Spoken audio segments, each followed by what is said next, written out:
Vav Gimel. Correct.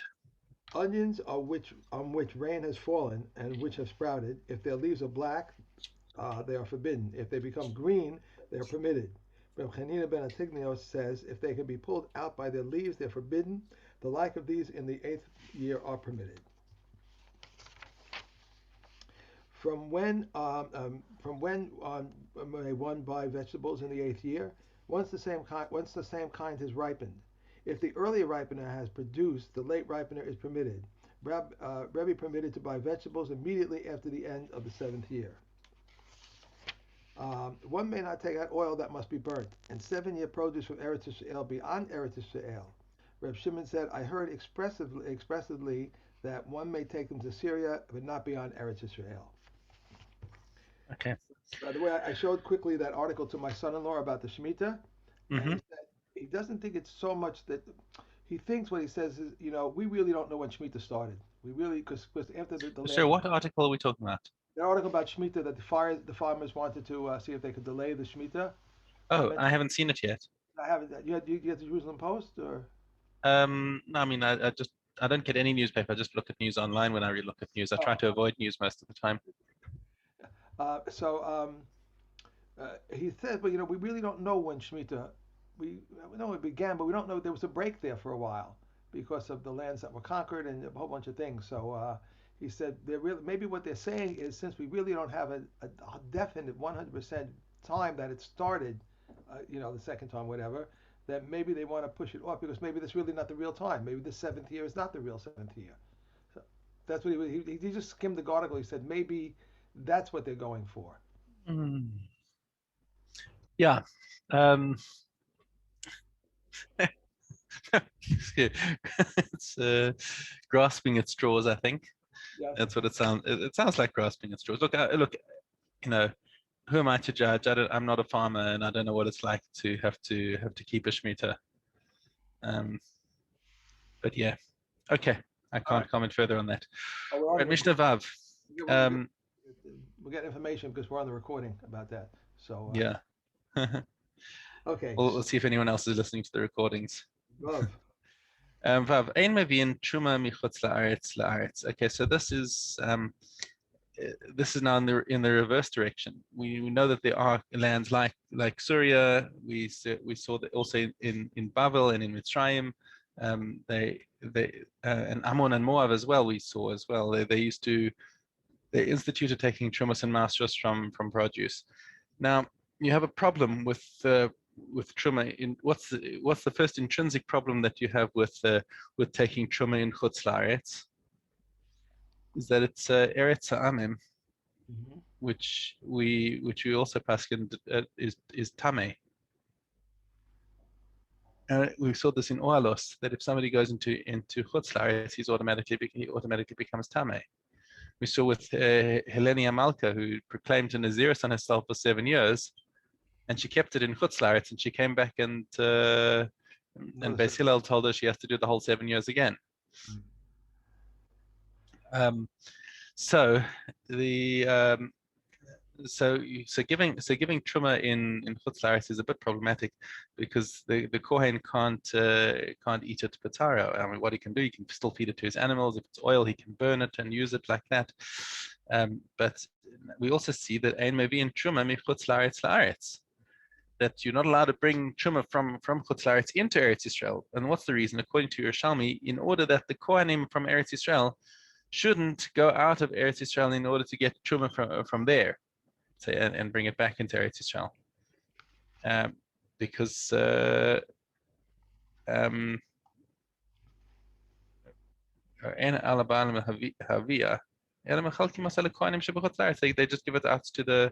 they just give it out to the kohanim who are in chutz laaretz, and even though the truma of chutz laaretz is tamei, nonetheless, the kohanim are interested in getting it for the sake of burning, or not mentioned here, but for the sake of feeding to their animals is also permitted. Um, and also, another reason for this is that we don't want the kohanim to leave Eretz Yisrael and to become tamei. So, Amar Rabbi Shimon, Shamati b'ferish shemeviin meSuria ve'ein meviin mechutz laaretz.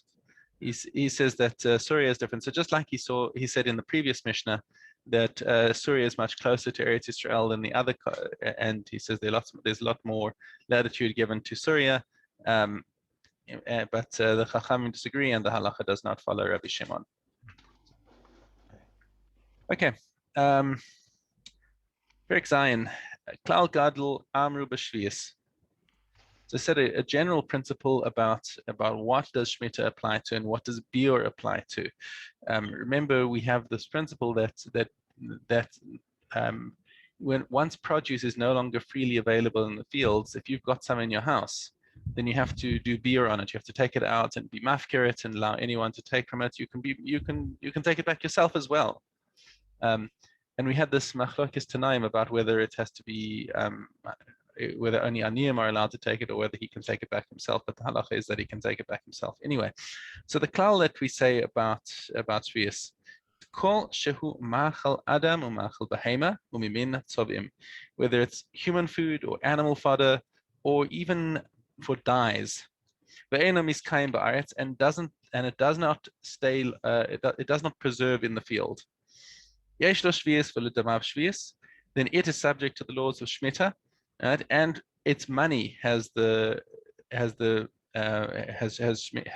kedusha. So what happens is, for example, if somebody takes home a bunch of stuff from the field, and he has left over, and now somebody so if he has left over, and that's a legitimate thing to happen, and he says, look, I want to sell this produce, but I don't want. There is a legitimate way of selling the produce. You can't sell it by weight, but you can sort of sell it by estimate, and or just say here's a batch.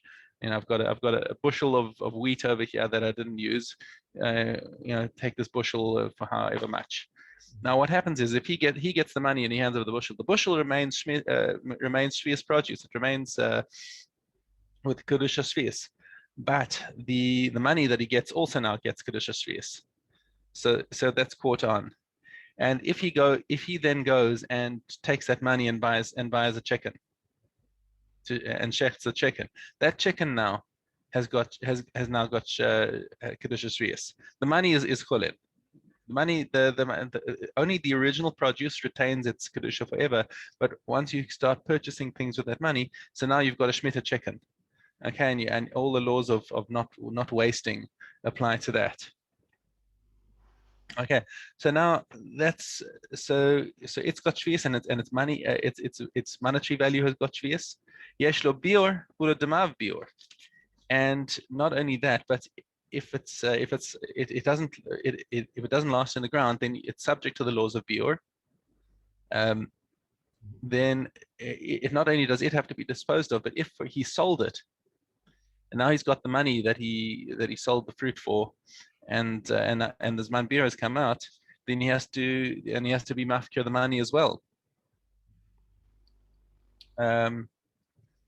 Okay, ve'ezeh. So what are some examples of this? Ale haluf hashote. The ale, it's a kind of a ale it's even the leaves of wild luf is. Well, give me the translation. You've got the translation there. The leaves of the wild loof, even the leaves of the plant, and leaves of mint. That's all it says. Right, ale dandana. That's your mint. That's right. Nana. Loof for the onion. Loof was the onion type thing. Yeah, luf is kind of an onion, and mint leaves, right? Right, mint leaves. Ale hadantana ulshin creation regila netzach halav. Okay, so give me the translations of those things. I think I see chicory. Chicory and leeks, and chatzor is biblical port lukak and milkweed. Mm-hmm. Biblical, right? Okay. Right. What are the species that are animal fodder? These are kinds of thorns. Yeah. Right. And minatzovim, and what's for the painters? I think they called it madder. Right, madder, madder. Hmm? This is madder, right? Which produces red dye. Yeah. Madder produces red dye. Okay. Yesh lahem shvius v'ledumeim shvius. Yesh lahem biur v'ledumeim bihor biur. So they're subject to both shvius, both them and their money are subject to shvius kedusha and to biur. And the woad, W-O-A-D, produces a sky blue like dye. Interesting. Okay. Another big cloud Mishnah base. Ot cloud acher amru. Kol she'enu ma'achal adam u'ma'achal behema u'mimina tzov'im u'miskayim ba'aretz. U'miskayim ba'aretz. Now this is different. So actually there's a machlokes about this girsa over here. Kol she'enu ma'achal, because it should actually, because it's difficult actually to understand why something that is not a ma'achal adam, a ma'achal behema or dai should be subject to any of these things. And I think, and there's machlokes among the Rishonim about the correct girsa over here, but it probably should be kol shehu ma'achal adam or ma'achal behema. Something, so we're preserving that aspect. If it's human food or animal food or dye, and it does last in the ground. Okay, which means so for example, if you think about your lemon tree, Right. those lemons can stay on the tree for pretty much ever, right? You Right. could, I mean, you've probably got lemons on your tree right now and blossoms. Right, I do. Okay, so and and if you left those lemons on the tree long enough, you'd have lemons from the old crop and lemons from the new crop probably. Right. Okay, so now koshehu machal adam machal sorry, and we said yesh lo sheviis v'ledamav sheviis. So yeah, the produce has got shmita has got kedusha sheviis, and its exchange has got sheviis. But since it's always available in the field, ein lo biur v'ein ledamav biur.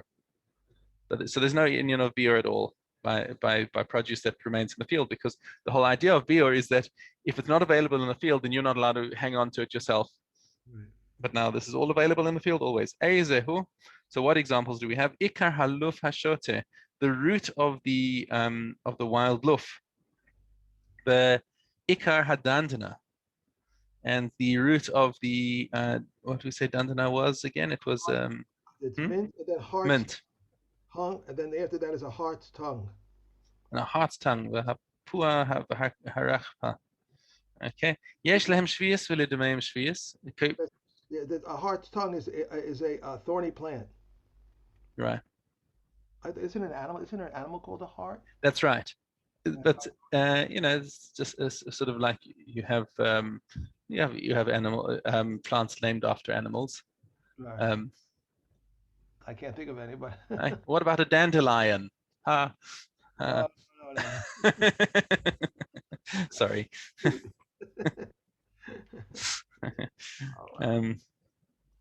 I mentioned in the Mishna before. It was interesting that plant that was the sky color blue dye. That I wonder if anyone ever thought at that time, saying maybe this is the kalit, maybe this is where it comes from, maybe that dye. No, they knew that it came from a snail, not from a plant. They knew that all the time. And there's a discussion about the kala ilan, which is a plant where you can get a very similar dye to the thing, and there was like they put a curse on anyone who made techeles from kala ilan, and tried to pass it off as techeles, because it was very difficult to tell, visually the difference. Who put the curse on them? Chazal. Chazal put the curse on them. That's interesting. Chazal said it's a, they should whatever. It's not important what the wording of it was, but they said it's an ani Hashem, one of these things that Hashem knows if you're doing this. That's interesting. That's almost like a idolatry. Like putting a curse on something. Like it's like witchcraft kind of thing. That's strange. Well, I don't know. We have a. Okay. Let's use a different word. Find a different word that doesn't sound like witchcraft. But for example, we have this in one of the babas about doing a transaction. When two people let's say you have Reuben and Shimon, and they decide that they're going to do a deal. I'm going to buy your car. Okay, so Reuben's going to buy Shimon's car. So he hands over the money. Now, car is a metaltalin, so Reuben hasn't taken possession of the car until he actually gets in and drives away. Uh-huh. Okay, um, but now after between him transferring the money into Shimon's bank account and actually taking possession of the car, they hear that there's been a fire in the car factory, and now suddenly the price of cars has shot up. And Shimon says, "Hey, my car is actually worth a lot more now." He says, "You know what, Reuven, I'll give you back your money. I want to keep my car." So while he's entitled to do that, the Chachamim said, "Mishe para." There was they made a thing of a Misha, the one who exacted retribution on Storm and Amora and the Anshe Mabul and all these people. He'll take vengeance on somebody who doesn't keep their word. So then they do that in order to frighten Shimon and say, you know what, I'll keep my word. It's okay. The money's not that important to me. So if Reuven took Shimon to Beis Din over that issue, Right. the Beis Din would say, you know, Shimon's entitled. Make her din. He's entitled to give you back the money and keep his car. But Mishe Para, it's not a good thing, and we're going. So is that a curse? We can call that a curse, but it's a strong rebuke, let's say. Okay. All right. Yeah. Okay. Thank So you. we said for these back into our subject, for the things that were that that do keep in the ground, then they're still subject to shmita, but they don't have bior, and their money doesn't have bior. Rabbi Meir Omer Demei Misparim ad Rosh Hashanah. He says no. You do have a din of bior on the things that are still in the field. So when's this man bior? He says until Rosh Hashanah. Well, at Rosh Hashanah, then the money has to be disposed of. Amrlo, lahen ein biur, kal v'chomer dmeihen. So if the produce itself doesn't have biur, why should the money have? So now we have to understand what on earth was Rabbi Meir thinking.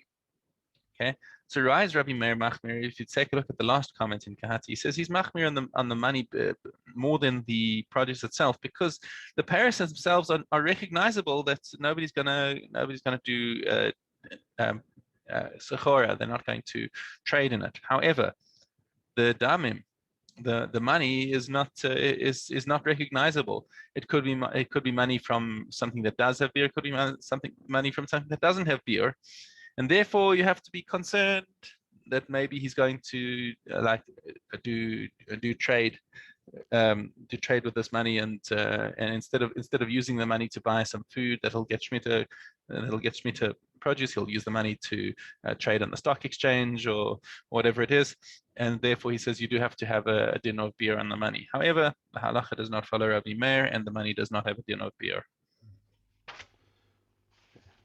Okay. We have Dalad Aleph. Yeah, Daled Aleph. At first they said, a man may gather wood and stones and herbs from his own, just as he gathered from his neighbors. The large ones, the number of transgressors increased. They decreed that one should gather from the other, not as a favor, nor needless to say, stipulating the allocation of food. A field which was cleared of thistles may be sown in the 8th year. One which is improved or one which used as a cattle fold may not be sown in the 8th year. A field which was improved, but Beit Shammai says one may not eat its fruit in the 7th year, but Beit Hillel says one may eat. Beit Shammai says one may not eat the fruit of the 7th year as a favor, but Beit Hillel says one may eat it whether he or not he regards it as a favor. Rabbi Yehuda says turn it around. This one is the leniencies of Beit Shammai and the stringencies of Beit Hillel. Newly plowed land that may be rented from a non-Jew in the 7th year, but not from a Jew. And one may encourage non-Jews in the 7th year, but not Jews, and one greets them for the sake of peace. Okay. Kilayim. Beis Zion.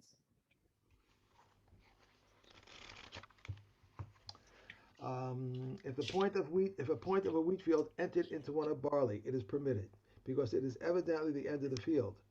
If his is wheat and his neighbor's is another species, he is permitted to plant close to it of the same species.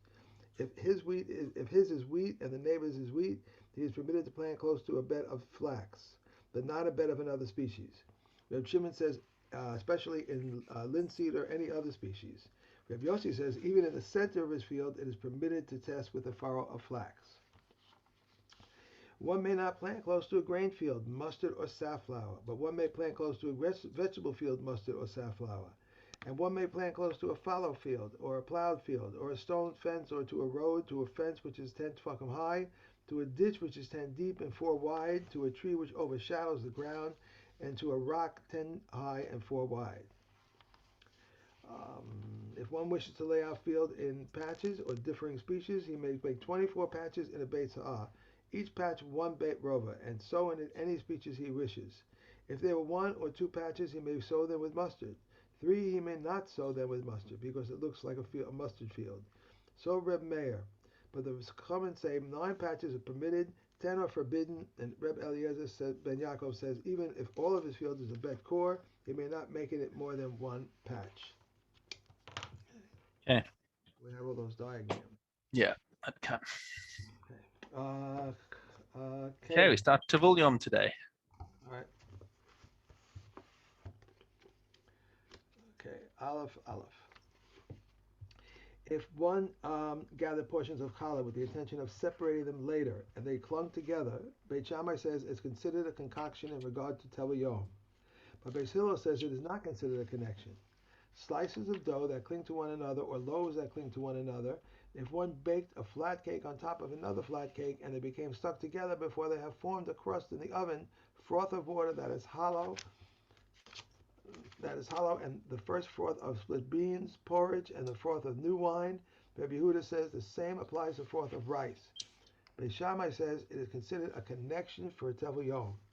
Beis Hillel says it is not considered a connection. However, Beis Hillel agrees in the case of all of the sources of Tuma, whether light or severe. So the Tavul Yom is like the lightest form of Tumah that we have. And he's been, the Tavul Yom is the guy who's been to mikveh already. He's just waiting until Harav Shemesh. So he's considered basically a Sheni L'Tumah, personally, until then. And his dinim of being Matame, other things are much more makil than other forms of Tumah. If one gathered challah portions with the intention of not separating them, if one baked a flat cake on top of another flat cake and they became stuck together after they have formed a crust in the oven, froth of water that is not hollow, the second froth of split beans porridge, the froth of old wine, and the froth of oil always, and froth of lentils porridge. Rabbi Yehuda says the same applies to froth of grass pea. They are tamei in regard to the Tevel Yom, and it's needless to say in regard to all the sources of Tuma. A nail-shaped protrusion on the back of a loaf, a small clump of salt, or a burnt crust is less than a finger breadth. Rabbi Yossi says whatever is eaten together with the loaf are tamei in regard to Tevel Yom, and it is needless to say in regard to all other sources of Tuma. Right. Okay. Caleb. Yep. Kafavav. A garment case and a garment fold are susceptible to midrash tuma. Regarding a case for purple wool and a fold for purple wool, Beit Shammai says they are susceptible to midrash tuma. Beis Hillel says they are susceptible to the corpse tuma.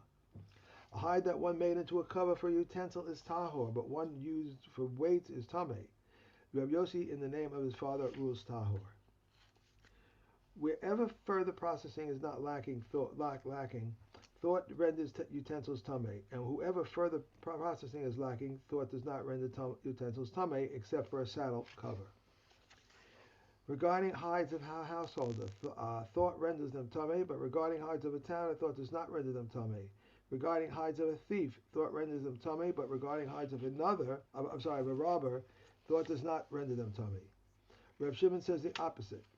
Regarding hides of a robber, thought renders them tameh, but regarding hides of a thief, thought does not render them tameh, since the owners have not despaired. It says so. There are different aspects to this. If the owner has despaired of the object, then the thief has made a kinyan, and once it belongs to them, then they have the capacity to make a tameh. Did we say what the difference between a robber and a thief?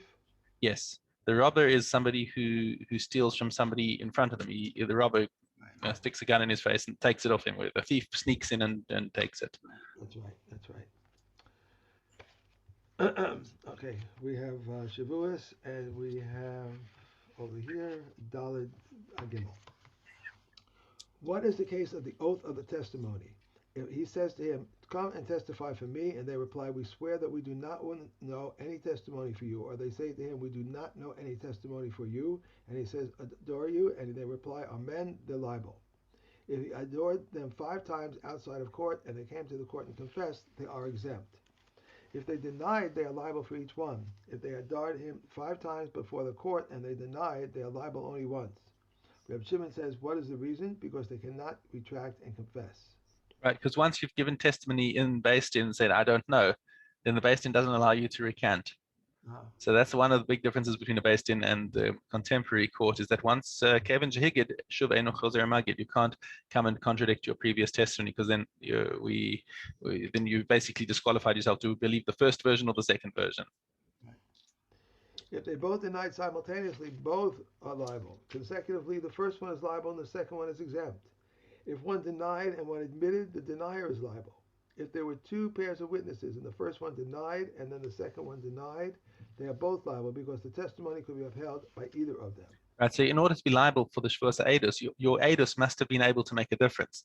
So if the first guy already swore that he doesn't know anything, and the second guy comes and also swears falsely that he doesn't know anything, it doesn't make a difference, because even if he told the truth, it wasn't going to work without the first guy's testimony. I adore you that you come and testify for me that I have in so-and-so's possession a deposit, a loan, a stolen article, and a lost article. And they reply, we swear that we do not know any testimony about for you.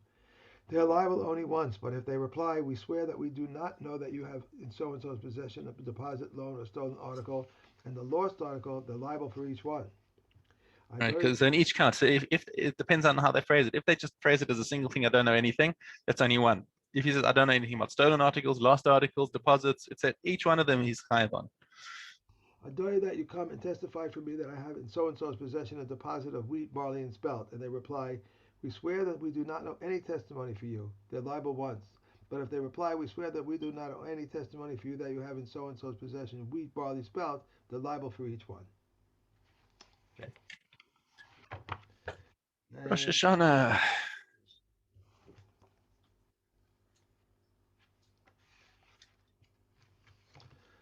Originally, the lulav was taken in the temple all 7 days of Sukkot, and in the province, the lulav was taken only 1 day. After the temple was destroyed, Rabbi Zochanan ben Zakkai instituted the lulav be taken in the provinces for 7 days in remembrance of the temple, and that the entire day of waving the omer should be forbidden. Originally, they accepted testimony regarding the new moon of all day.